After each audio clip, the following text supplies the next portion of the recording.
Hello guys, welcome to my thoughts on Assassin's Creed 3. In this video I'm going to be discussing different little parts of the game, combat, storyline, setting, different sort of features in it, and just kind of offering my opinion on the game as a whole.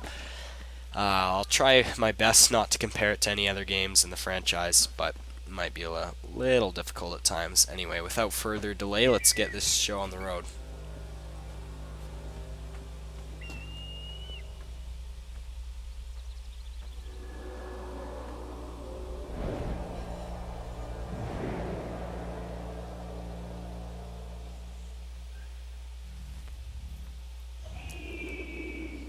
Alrighty, first thing we're going to take a look at is the combat in this game.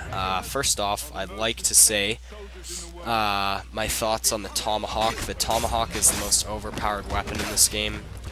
There's literally no point using any other weapon. I mean, they threw a couple new ones in, like the bow and arrow and the flintlock pistol, but honestly, it's just never seems worth it because of how powerful the Tomahawk is. You just finish your enemies like 100 times faster. It's insane. Like, I took out those guys pretty damn fast. There was only what, like 3 of them, 4 of them.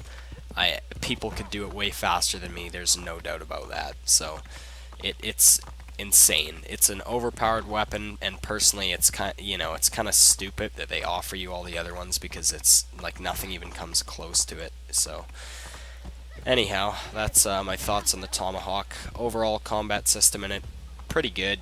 I love Assassin's Creed, and I use the flintlock pistol here just to show you guys kind of how it works off the horse there. But basically, there's gonna be a chase scene coming up here, and I'll describe the pursuits and like the chases and stuff whenever you attack enemies in this. But yeah, flintlock pistol, not really worth it. I mean, it's kind of, you have to load it and it takes a long time. But on the topic of guns, chases in this and becoming incognito again are a lot more difficult because of the redcoats having guns and they'll shoot at you.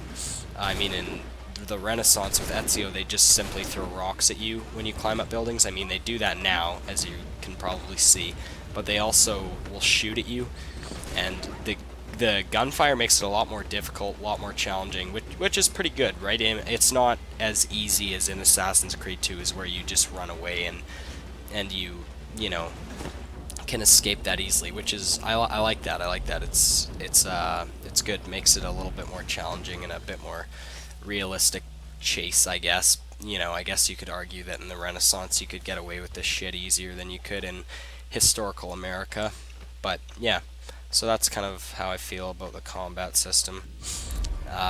Really, it's all good fun. I mean, using the Tomahawk's a lot of fun. I just kind of like ranting about how strong it is because it is pretty overpowered. So, yeah. Yeah, just some more fighting here. Really fun, good hack and slash Assassin's Creed stuff. Really fun. Hidden blades are pretty fun in this. He uses them a little bit. Connor uses them a little bit more differently than Ezio does, which is it's pretty cool. I just switched just to show you guys how they work here. Hidden blades, a whole different kinds of new moves, so it's not like Assassin's Creed 2. New takedowns and like cinematic stuff when you assassinate people. So that's really good. I enjoy that. So anyway, I guess I could get into the story-wise aspect of this. You start off as Haytham Kenway, who is Connor's father, and he's a Templar. I loved that. I loved the little twist they added. I mean, I know you can see it coming because I knew that you'd play as Connor, an Aboriginal character, not some English guy named Haytham Kenway. So, yeah, I loved that though. Haytham Kenway, the Templar. You played as him for the first part of the game, and that was a lot of fun. I think other Assassin's Creed games should do this in the future. Just play as a Templar, because I like doing like some evil shit as a Templar. I mean, it was a lot of fun. Even though you didn't really realize that it was evil. So it was, I like that a lot. It's good because you get to kind of play as both the assassin in this game and the big bad Templar in it too. So yeah, I like that a lot. Progressing on from that point in the story, was just kind of sad. I mean, as soon as you stopped playing as him, and you started out as Connor, Connor's beginning missions and stuff were shitty. I mean, it took you so long before you got the assassin armor, and it just did not seem worth it to me. It took way too long, and it was just, it was really annoying near the end. I mean, it wasn't too bad, but, you know, they still have the wanted maps and stuff in this game for, you know, you rip them down. I do it a little bit more than I did in Assassin's Creed 2, but I don't really care if I'm incognito or not. Yeah, that kind of got a little bit off topic there, but, yeah. Basically, after you're done playing as Haytham Kenway, I mean, his stuff is action-packed, but as soon as you start out as Connor, it drags on for a long time before you get to the good stuff. You can loot characters as well after you kill them in this game, just like the previous games. I enjoy that as well if you're ever short on money, which I never had that problem, but still good that they kept that. I've only had the game glitch on me twice, once when I was doing the original playthrough of it, and once in this video, so you guys are going to see that in a little bit here. Yeah, so really, I mean, but once you did get the assassin armor, I liked it. It was, I liked this, like, the story wasn't great, it could have been better. I did not really like the character Connor. He just wasn't very captivating or super interesting to me. It was kind of, you know, I mean, near the end when you had to, yeah, there's a glitch right there.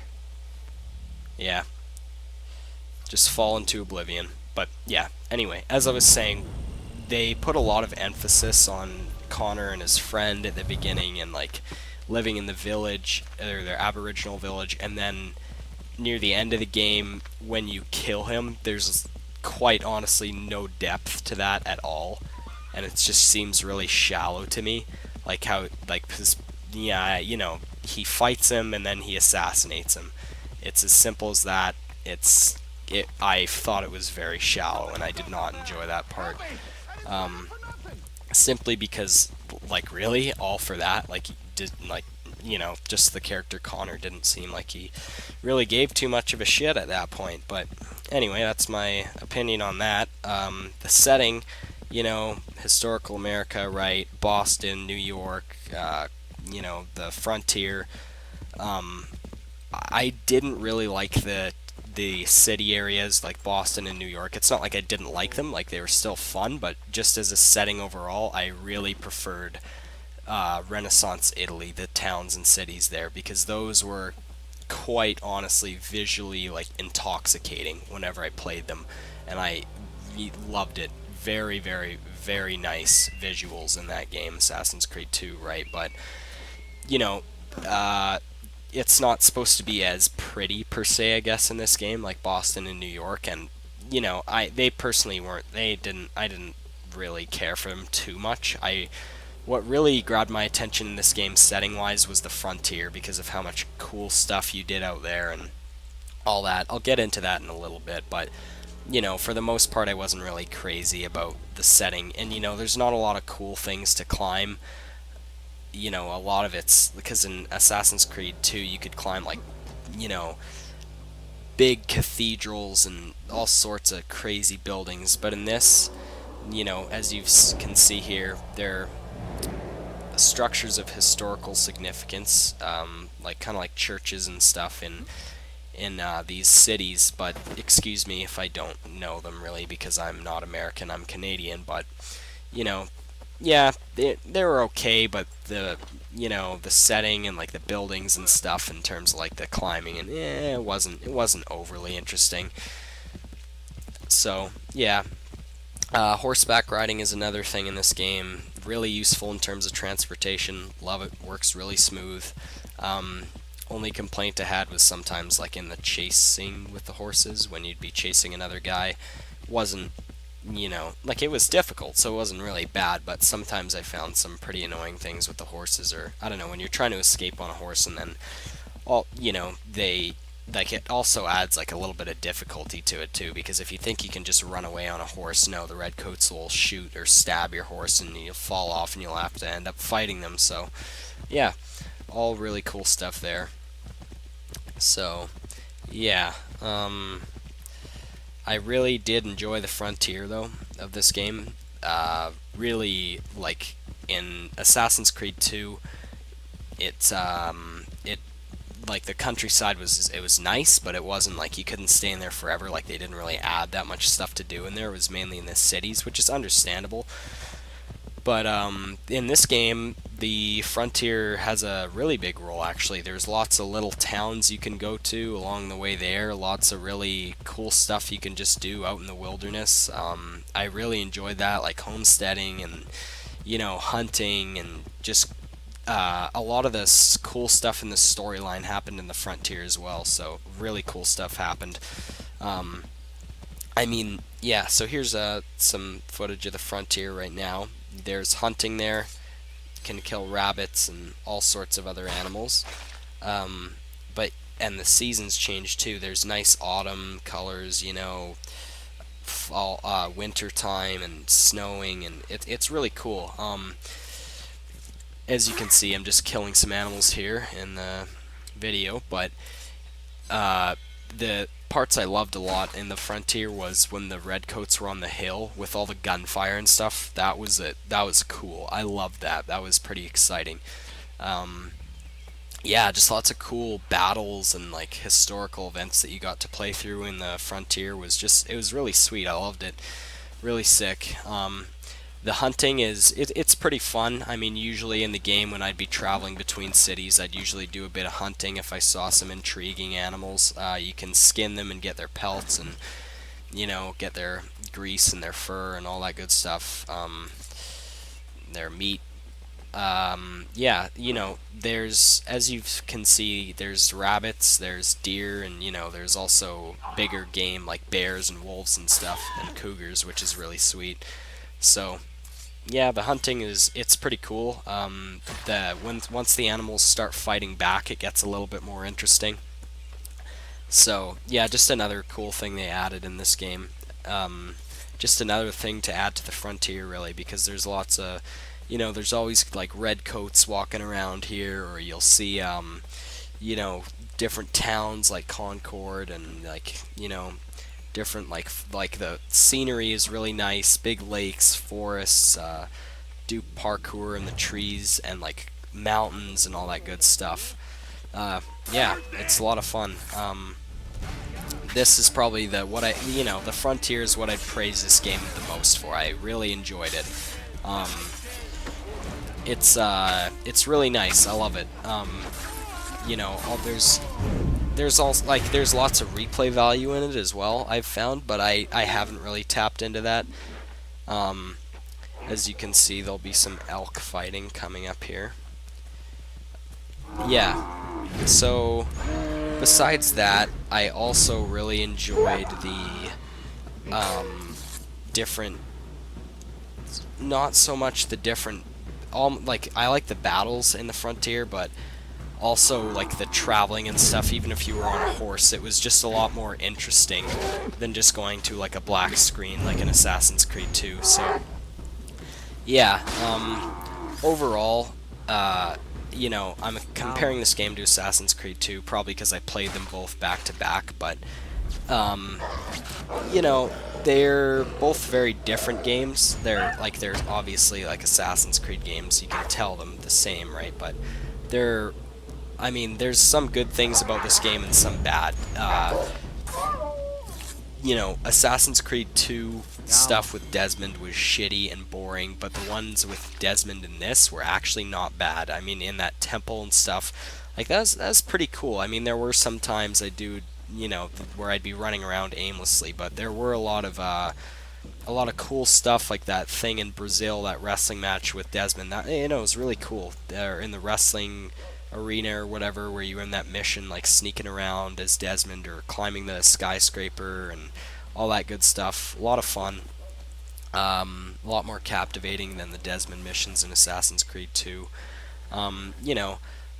And again, back to the storyline of this one. Desmond one I kind of liked a bit more. Connor I wasn't crazy about. I wasn't crazy about the ending. The ending wasn't very good. I mean, it was fun to play through, but I wasn't totally satisfied with it. Yeah, so that's kind of pretty much what I have to say about Assassin's Creed 3. You know, I like Assassin's Creed 2 better, obviously, but I mean, Assassin's Creed 3 is it's a different game. It's refreshing. It's not. It's not because I mean we were probably getting a little sick of it after Assassin's Creed 2, then Brotherhood, then Revelations with Ezio and the Renaissance. So it really is a refreshing new game with new things to do and new character, new storyline. So yeah, I would recommend it if you like Assassin's Creed, but I would not expect it to be better than Assassin's Creed 2 or even the first one for that matter, for the little amount of it I played, but maybe. I don't know. That's just me. Yeah, also, 3 bears at once in this video. Pretty good stuff there. That's probably the funnest animal to kill in this game is the bear, black bear, in the woods. So, yeah, that's pretty much how I feel about this game. Storyline was pretty good, but it had some really, and gameplay too had some really shitty moments in it. I wasn't crazy about the character himself, Connor, but other than that, it was a pretty decent game. It was lots of fun to play through. So, thanks for watching, guys, and I'll see you later.